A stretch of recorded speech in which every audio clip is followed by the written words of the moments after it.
Assalamualaikum dan salam sejahtera kepada Puan Nazma Zura binti Ma'aris, pensyarah GPIM 1022 dan para penonton sekalian. Pada hari ini, kami akan menganalisis dan mengupaskan topik berkaitan rasuah yang merupakan tugasan 3 bagi kod subjek GPIM 1022. Baiklah, ahli kumpulan saya terdiri daripada diri saya sendiri, Anis Nasuha binti Muhammad Nafuri, dan rakan seperjuangan saya, Ain Batrisha Kaisara binti Aziz. Baiklah, topik yang akan dibincangkan pada hari ini ialah pengenalan rasuah, dalil pengharaman rasuah, punca-punca kepada berlakunya rasuah, jenis-jenis rasuah, kesan-kesan rasuah serta cadangan yang boleh kita lakukan untuk membanteras daripada berlakunya rasuah di negara kita. Mesti penonton di sini tertanya-tanya, apakah itu rasuah? Jadi, saya akan memulakan perbincangan pada hari ini dengan pengenalan rasuah.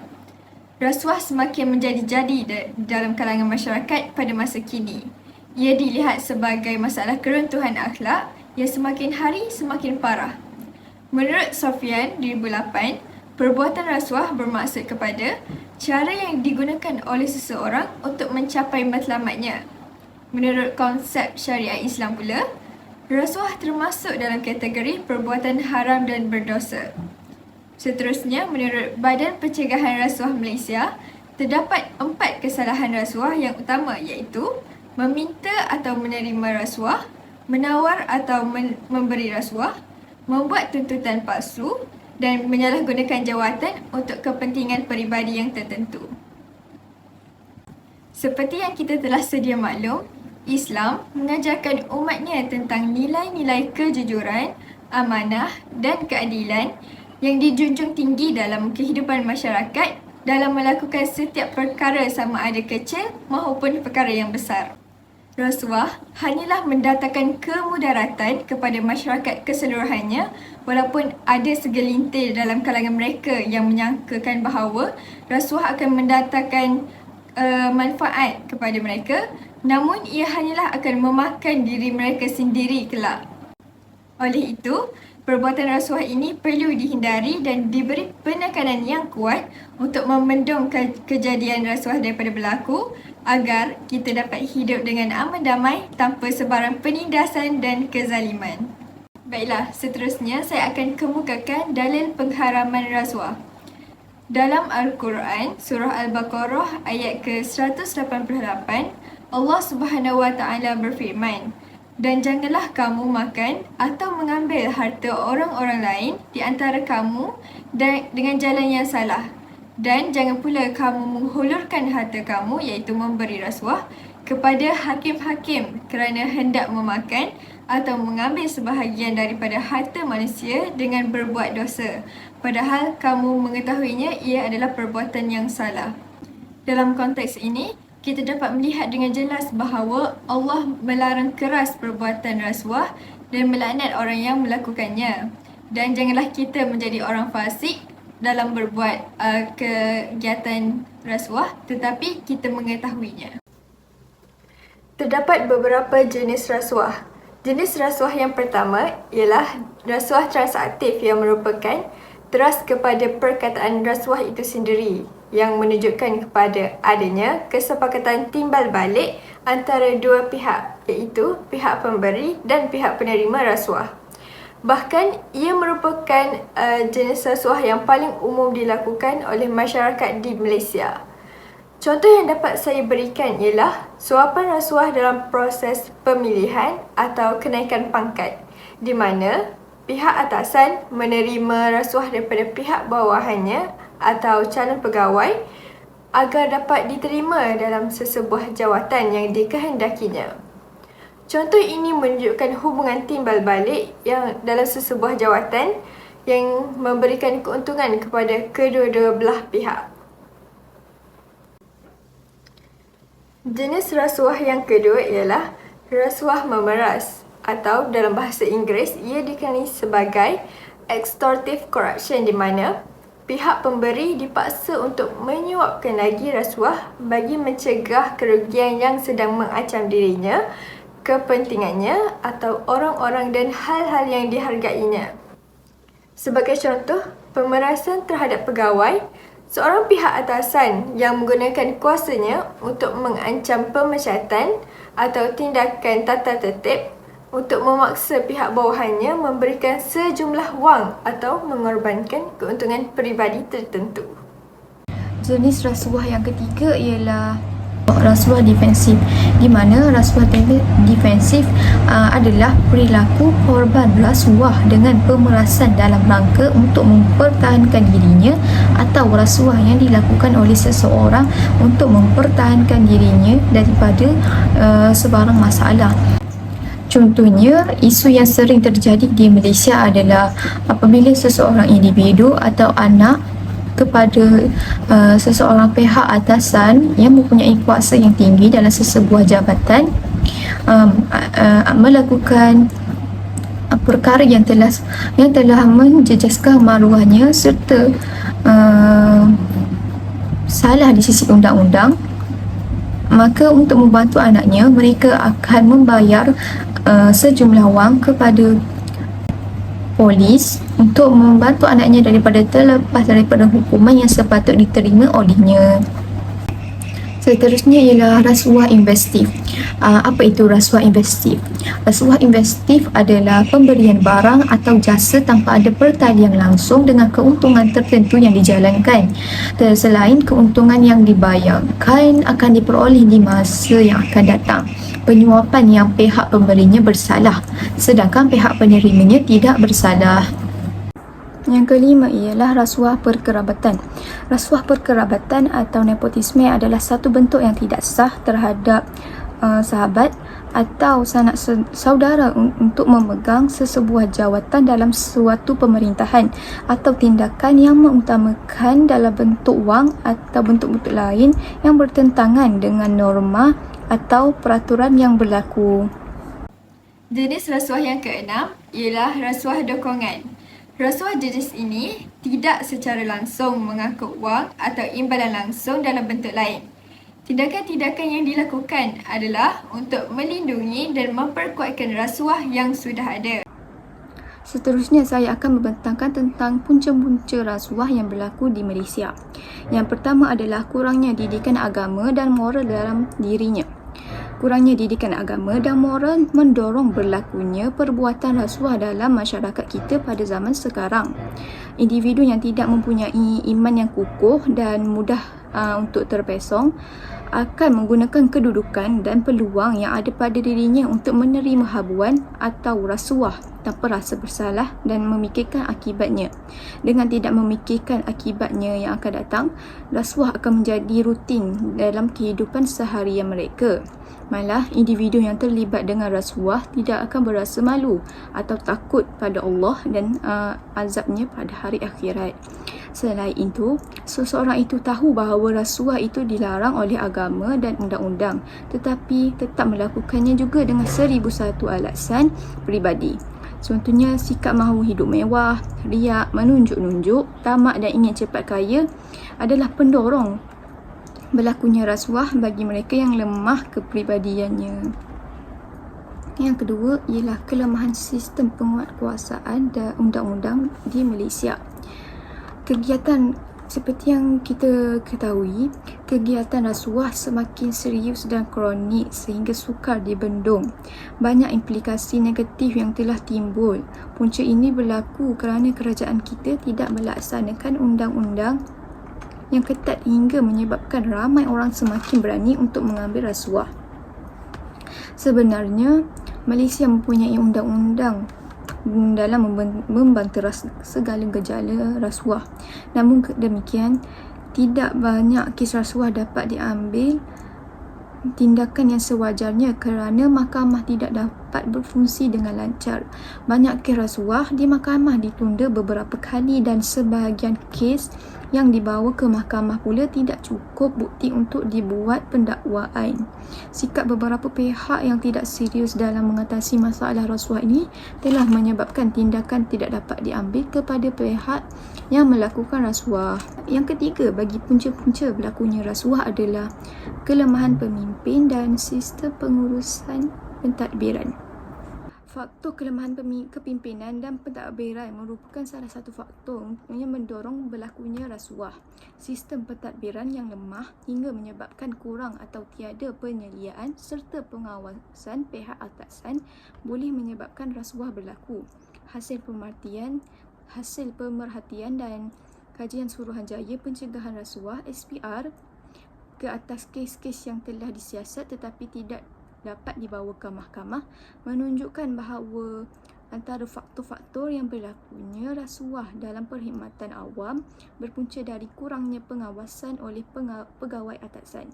Di samping itu, terdapat juga kelemahan-kelemahan dalam sistem atau prosedur kerja yang membuka peluang serta memberi laluan kepada pegawai-pegawai atau penjawat awam untuk melakukan rasuah dan atau penyelewengan terhadap duit-duit secara haram. Yang keempat adalah tekanan keuangan. Tekanan keuangan juga boleh menjadi faktor yang menyebabkan seseorang melakukan rasuah dalam kehidupannya. Individu yang menghadapi tekanan keuangan yang tinggi mungkin merasakan bahawa tidak mampu memenuhi keperluan hidup mereka dengan hanya bergantung kepada gaji yang rendah. Kos sara hidup pada zaman kini semakin meningkat dari hari ke hari, menyumbang kepada tekanan keuangan bagi mereka yang berpendapatan rendah dan mempunyai tanggungan yang ramai dalam kehidupannya. Menurut Dr. Anas Afandi Ahmad, seorang pensyarah di Universiti Malaysia, berpendapat bahawa beberapa pekerja mungkin terpaksa melakukan rasuah akibat tekanan di dalam industri tertentu. Contohnya, tekanan ini biasanya terjadi ketika sesebuah syarikat menetapkan sasaran pencapaian yang terlalu tinggi atau tidak realistik yang perlu dicapai walau dengan cara apa-apa pun. Rasuah kemudian digunakan sebagai cara untuk mendapatkan tender atau projek supaya prestasi tahunan syarikat tersebut dapat dicapai seperti yang diinginkan oleh industri. Menurut Presiden Kongres Kesatuan Pekerja-Pekerja dalam Perkhidmatan Awam, terdapat juga pekerja kerajaan yang mengalami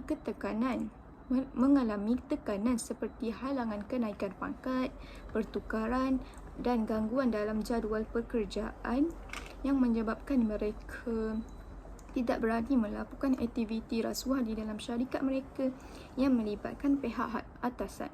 Hal ini menjadi punca kes laporan rasuah yang sukar dikesan dalam kalangan penjawat awam yang rendah. Terdapat banyak kesan rasuah terhadap individu. Di sini, saya akan kupaskan antara 3 kesannya.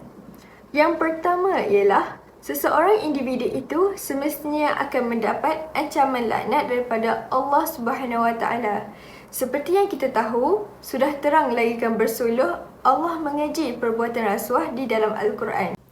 Konsep hukuman atau kutukan daripada Tuhan dalam konteks perbuatan tertentu dapat terkait dengan nilai-nilai keagamaan dan moral dalam suatu keyakinan. Dalam banyak-banyak agama, termasuklah agama Islam, rasuah atau corruption dianggap sebagai perbuatan yang sangat tercela dan dilarang keras. Al-Quran, kitab suci umat Islam, menyebutkan tentang pentingnya keadilan, kejujuran dan menolak segala jenis tindakan penyelewengan.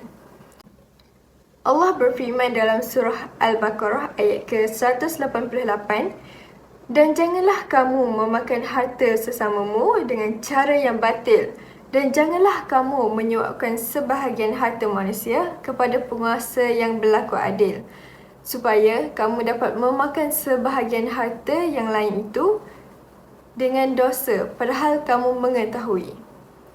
Dalam konteks ini, terdapat ancaman siksaan atau kemurkaan Allah terhadap orang yang terlibat dalam kegiatan rasuah atau korupsi. Kesan yang seterusnya ialah seseorang itu boleh didakwa di mahkamah atas tuduhan terlibat dengan kegiatan rasuah. Maka, apakah konsekuensinya? Pelaku akan terbabit dengan banyak prosedur-prosedur di mahkamah yang berkemungkinan akan meningkatkan tahap tekanan dalam dirinya. Setelah persidangan berakhir, hakim akan memberikan keputusan. Jika tersangka dinyatakan bersalah, maka ia akan dijatuhkan hukuman sesuai dengan jenayah yang dilakukannya. Seterusnya, rasuah akan mengundang kepada kejatuhan moral dan maruah seseorang itu, lebih-lebih lagi kepada individu yang berjawatan tinggi dan dikenali ramai. Pelaku akan mengalami isolasi sosial kerana orang-orang di sekitarnya menghindari atau menolak berinteraksi dengan mereka. Sahabat, keluarga dan rakan sekerja akan menjauhkan diri kerana ketidakpercayaan dan kekecewaan yang dialami. Selain itu, reputasi personal dan profesional pelaku rasuah didapati hancur. Ini dapat mempengaruhi kemampuan mereka untuk mendapatkan pekerjaan atau menjalankan bisnes dan mungkin juga merugikan hubungan peribadi. Baiklah, seterusnya, bagi kesan rasuah terhadap masyarakat pula, ia akan merendahkan tahap kepercayaan dan keyakinan masyarakat terhadap pelaku rasuah tersebut yang melanggar etika dan moral. Masyarakat tidak akan lagi memandangnya sebagai individu yang boleh dipercayai atau dihormati kerana hanya mementingkan kepentingan peribadi atas kepentingan umum. Bukan senang untuk mendapatkan tahap kepercayaan seseorang itu. Jadi, janganlah kita cuba-cuba untuk meruntuhkan kepercayaan yang mereka bina kepada kita. Di samping itu, rasuah akan melahirkan masyarakat yang tidak bermoral dan beretika tinggi seperti cita-cita yang masyarakat idamkan oleh negara. Konsep moraliti kompleks dan melibatkan banyak faktor yang saling terkait. Rasuah itu sendiri seringkali dapat menjadi hasil dari berbagai faktor sosial, ekonomi, politik dan budaya yang kompleks. Meskipun rasuah dapat merosakkan tata nilai moral dalam masyarakat, tidak semua individu di dalam masyarakat yang terlibat dalam rasuah dapat dianggap sebagai tidak bermoral secara mutlak. Beberapa orang mungkin terlibat dalam tindakan rasuah kerana tekanan ekonomi, kurangnya akses ke pendidikan atau dalam situasi yang sulit dalam tahap individu. Namun demikian, korupsi secara luas dianggap sebagai tindakan yang merugikan masyarakat secara keseluruhan. Rasuah dapat menghancurkan kepercayaan masyarakat terhadap lembaga-lembaga pemerintah, merugikan keadilan sosial dan merosakkan integriti sistem politik. Oleh kerana itu, pembanterasan rasuah seringkali dianggap sebagai langkah yang penting untuk membangunkan masyarakat yang lebih adil dan bermoral. Seterusnya, meningkatkan jurang sosioekonomi di dalam ekonomi kita iaitu di Malaysia, di mana amalan rasuah menyebabkan pemimpin dan individu yang terlibat menjadi kaya sementara rakyat biasa dan golongan yang kurang bernasib baik semakin terjejas. Ini akan meningkatkan jurang sosioekonomi dalam masyarakat dan menjejaskan kesetaraan ekonomi. Menurut Fahim 2000, rasuah adalah penyebab kepada kelemahan dalam makroekonomi seperti kekurangan pelaburan dan menyebabkan pertumbuhan ekonomi yang lembab. Kesan gejala rasuah ini sekaligus dapat menghalang pembangunan ekonomi dan sosial. Pelabur asing mungkin tidak berminat untuk melabur dalam negara yang dipercayai mempunyai amalan rasuah yang tinggi dan sistem yang tidak berkesan.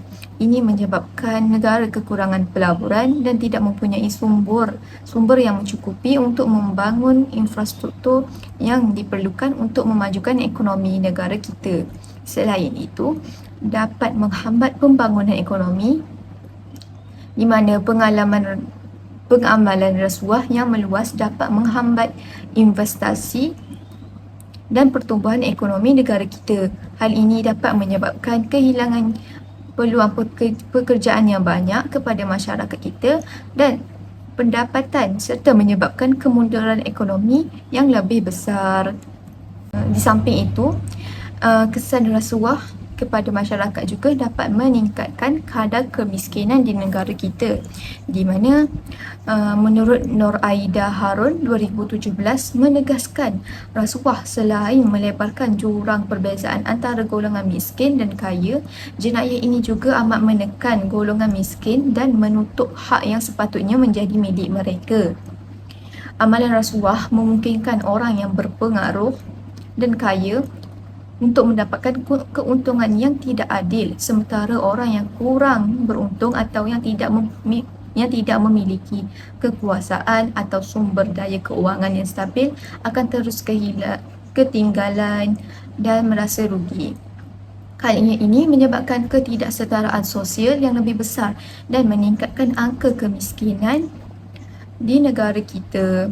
Selain itu, gejala rasuah ini juga dapat mengakibatkan pengalihan dana keuangan yang seharusnya digunakan untuk memperbaiki infrastruktur di negara kita, membantu masyarakat yang kurang bernasib baik dan program-program sosial kepada individu atau kelompok yang tidak bertanggungjawab atau tidak mempunyai kepentingan. Hal ini dapat menyebabkan pengabaian terhadap kepentingan rakyat dan meningkatkan kadar kemiskinan yang semakin tinggi. Oleh itu, kesedaran dan tindakan perlu diambil untuk membendung gejala rasuah ini. Pemerintah harus memastikan adanya pengawasan yang ketat dan sistem hukum yang adil dan efektif untuk mengambil tindakan yang sepatutnya terhadap pelaku rasuah. Sementara masyarakat harus mengambil peranan aktif dalam menolak dan melakukan aktiviti rasuah yang terjadi kepada SPRM. Hal ini perlu dilakukan bagi peningkatan kualiti pendidikan dan kesedaran moral dalam masyarakat agar nilai integriti dan kejujuran menjadi bahagian dari budaya yang diamalkan oleh seluruh elemen masyarakat. Seterusnya, kesan rasuah terhadap negara kita iaitu di Malaysia. Yang pertama, pentadbiran negara secara keseluruhannya akan terjejas di mana segala dasar atau penguatkuasaan menjadi lemah. Pelaksanaan undang-undang tidak dapat dijalankan secara adil dan boleh menumbangkan ekonomi negara secara amnya. Misalnya, industri pembekalan elektrik negara yang hanya dimonopoli oleh satu entiti separa kerajaan di mana tiada rasuah terlibat, tetapi berlaku kepentingan yang kurang baik. Setiap industri hendaklah dibuka kepada semua pemain industri agar berlaku daya saing yang kompetitif sekaligus melahirkan peluang pekerjaan dan merancangkan ekonomi negara kita iaitu Malaysia. Oleh itu, pengumbal undang-undang dan polis di negara kita seharusnya mengambil tindakan dan melaksanakan bebas rasuah bukan sahaja di peringkat bawahan, malahan di peringkat pemegang utama industri dan syarikat-syarikat multinasional agar pentadbiran negara dapat diuruskan dengan adil dan saksama. Yang kedua, menghalang pembangunan ekonomi yang mampan, di mana rasuah menghalang pembangunan ekonomi yang mampan dengan menyumbang kepada ketidakstabilan ekonomi negara kita dan pengagihan sumber yang tidak saksama. Dana yang sepatutnya digunakan untuk pembangunan infrastruktur, pendidikan dan kesihatan boleh disalahgunakan, menyebabkan berlakunya kesan negatif kepada pertumbuhan ekonomi negara kita dan terhadap taraf hidup rakyat yang kurang berupaya. Kegagalan untuk memerangi rasuah boleh menyebabkan negara terperangkap dalam kitar kemiskinan yang sukar untuk kita keluar dan menyebabkan mata wang negara kita turut jatuh. Yang seterusnya iaitu meminggirkan golongan miskin dan terpinggir. Rasuah cenderung meminggirkan golongan miskin dan terpinggir dalam masyarakat. Mereka yang tidak mempunyai dana atau hubungan yang kuat dengan pihak atasan mungkin terlepas peluang untuk mendapatkan perkhidmatan dan bantuan yang sepatutnya mereka dapatkan. Contohnya, golongan miskin mungkin kesulitan untuk mendapatkan bantuan keuangan atau perkhidmatan kesihatan yang sepatutnya mereka peroleh kerana dana tersebut telah disalahgunakan oleh individu yang melakukan rasuah. Ini menyebabkan berlakunya ketidakadilan dan penindasan terhadap mereka. Antara cadangan untuk mengatasi daripada berlakunya rasuah di negara kita ialah menekankan penerapan nilai-nilai Islam, di mana menurut Islam rasuah dianggap sebagai perbuatan yang amat dilarang dan dianggap sebagai suatu dosa besar yang membawa akibat buruk kepada individu dan masyarakat. Konsep rasuah dalam Islam adalah sebagai salah suatu perbuatan yang bertentangan dengan prinsip-prinsip keadilan dan kebenaran serta mengganggu ketenteraman dan keharmonian masyarakat. Menurut Nuraini Othman 2009, menekankan kepentingan penerapan nilai-nilai Islam dalam diri penjawat awam, memandangkan mereka adalah aset kepada pembangunan negara kita.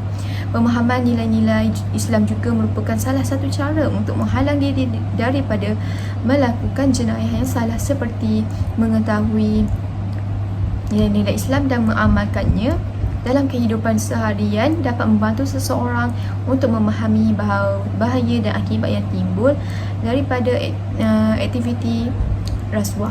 Pendidikan juga turut memberikan penekanan kepada nilai-nilai dan aspek moral dan etika dapat membantu kita untuk memupuk sikap yang jujur dan berintegriti dalam diri individu dan masyarakat. Cadangan yang kedua yang boleh dilakukan oleh pihak kerajaan untuk mengelakkan daripada berlakunya rasuah secara berleluasa di Malaysia adalah dengan memperkuat kuasakan undang-undang di Malaysia. Contohnya memperketatkan peraturan dan undang-undang yang berkaitan dengan rasuah dan memberikan hukuman yang setimpal kepada pelaku rasuah. Peraturan dan undang-undang yang ketat dapat memberikan pengajaran kepada pelaku rasuah dan memastikan bahawa mereka bertanggungjawab atas perbuatan mereka yang mana mengambil dan memakan duit tersebut dengan cara yang haram. Selain itu juga kerajaan juga boleh menjalankan aktiviti penguatkuasaan dan undang-undang dan kewajipan penyiasatan secara berterusan, yang mana penyiasatan yang secara berterusan akan membantu mengurangkan peluang untuk melakukan tindakan rasuah sekaligus dapat memperkukuh kecekapan dan kualiti perkhidmatan awam di Malaysia. Kecekapan dan kualiti perkhidmatan awam yang tinggi dapat membantu mengurangkan kemungkinan untuk para penjawat awam tersebut untuk melakukan tindakan rasuah. Selain itu, sumber-sumber awan haruslah dikelola dengan telus dan cekap agar dapat mengurangkan ruang untuk para penjawat awam untuk melakukan tindakan rasuah di Malaysia. Dengan ini, rasuah akan dapat dipanteras dengan jayanya dan dapat membantu negara kita bersih dari rasuah.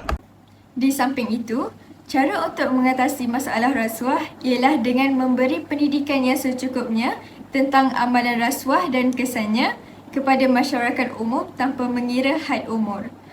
Umum mengetahui bahawa rasuah bermaksud pemberian atau ugutan. Jadi, individu akan memberikan rasuah kepada yang lebih berkuasa atau bertanggungjawab dengan harapan untuk mendapatkan balasan sama ada dalam bentuk kerja ataupun projek.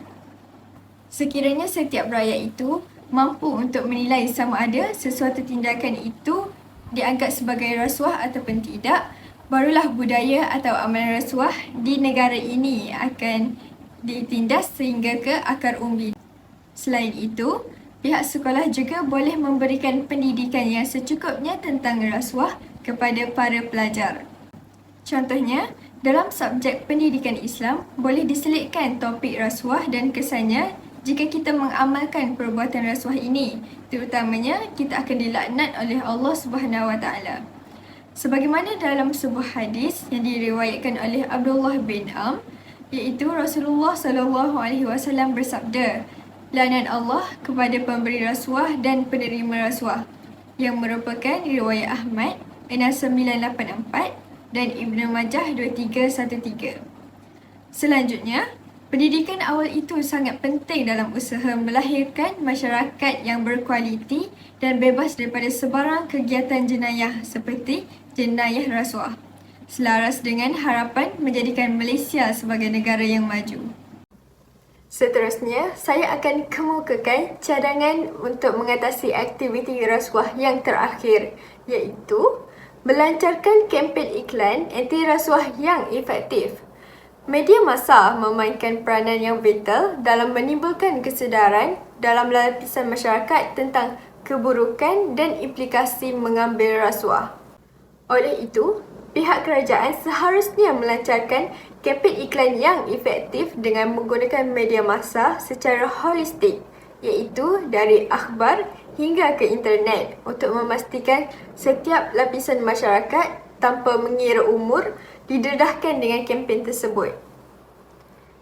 Kempen ini bertujuan memberikan amaran dan peringatan kepada setiap individu tentang hukuman yang akan dihadapi jika mengambil dan memberi rasuah. Justeru, secara tidak langsung, masyarakat akan berfikir dua kali sebelum menerima rasuah, dan senario ini akan mengurangkan kes rasuah dengan signifikasinya. Sudah terang lagikan bersuluh, dalam menempuh arus globalisasi ini, media massa merupakan senjata yang efektif dalam membanteras jenayah rasuah di negara kita. Baiklah, itu sahaja daripada kumpulan kami tentang topik rasuah. Sekian, terima kasih.